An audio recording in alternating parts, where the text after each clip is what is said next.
ต่อមានណាគេចង់ទិញ account ដែលមាន skin Roger Prime មកនេះបានអ្នកគ្នាហ្នឹងគឺខ្ញុំបាន account Roger Prime មកមួយទៀតណាអ្នកគ្នាហើយ account ហ្នឹងគឺជា account ខ្មែរ 100% server របស់ខ្មែរណាអ្នកគ្នា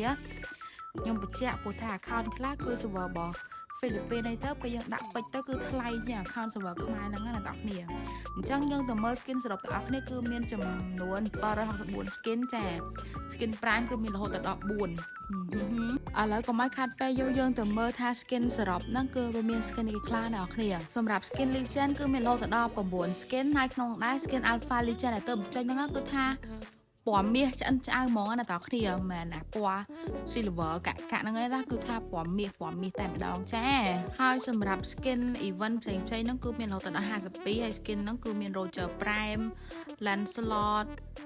គឺថាមាន skin ស្អាតច្រើនមែនតើអ្នកគ្នា skin នេះលេងហើយស្រីដេញហ្មងណាស្រីខឿនស្រីដេញហ្មងហើយ skin Lucky Box ហើយនិង collector ហ្នឹងក៏មានច្រើនដែរគឺមានរហូតដល់55ហើយ skin collector សិត skin collector ស្អាតទៀតណាអ្នកគ្នា collector មានដូចជា Yi Sansin Alpha Son Lapo Vexana Haloy ច្រើនណាស់អ្នកនេះបងប្អូនអស់ហើយអ្នកនេះអាចមើលក្នុងវីដេអូនឹងបាន Granger ផងអីផងចា Benedetta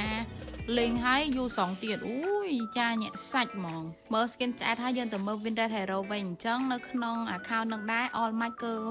12000 match ហើយ Win Red គឺ57រៀងខ្ពស់ដែរអ្នកនេះសម្រាប់ Hero វិញ match ឈានដល់700 match ហ្នឹងគឺតែ2 3 Hero ឯអ្នកនេះក្រៅពីហ្នឹងគឺមាន400 match 300 match តិចខ្លាំងមែនតើហ្មងណាចឹងបើសិនអ្នកនេះទិញហើយចង់ដូរ favorite hero ក៏បានដែរហើយ Win Red គឺគួរសម50 60ជាងអីចឹងទៅអញ្ចឹង account នោះដែរគឺមានតម្លៃ$1180ដល់គ្នាហើយពេលអ្នកនេះទិញទៅគឺ free time diamond ចំនួន6000ហើយទៀតអញ្ចឹងបើសិនជាអ្នកនេះចង់ដឹងបន្ថែមពី account ហ្នឹងឬក៏ទិញ account ហ្នឹងអ្នកនេះអាចឆាតទៅកាន់ page Kwai Silent Buy បានវីដេអូថ្ងៃហ្នឹងគឺមានតែប៉ុណ្្នឹងទេអ្នកនរគ្នាអរគុណបាយបាយ